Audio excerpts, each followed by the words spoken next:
How to see and cancel sent friend requests on Facebook using the latest version of the app. If you have sent multiple requests and want to manage or remove them, follow these simple steps.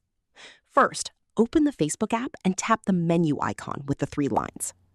Next, scroll down and open Settings and Privacy. Then select Settings. Inside Settings, find and tap Your Activity. Then select Activity Log.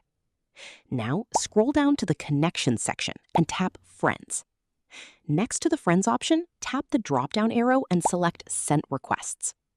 Here, you can see a list of all the accounts where you have previously sent friend requests.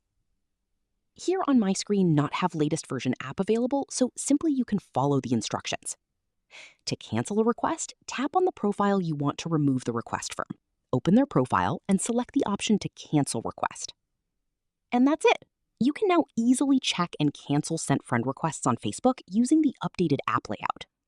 If you found this tutorial helpful, don't forget to leave a like, subscribe to the channel, and turn on notifications for more Facebook tips and easy how-to guides. Thanks for watching, and I'll see you in the next video.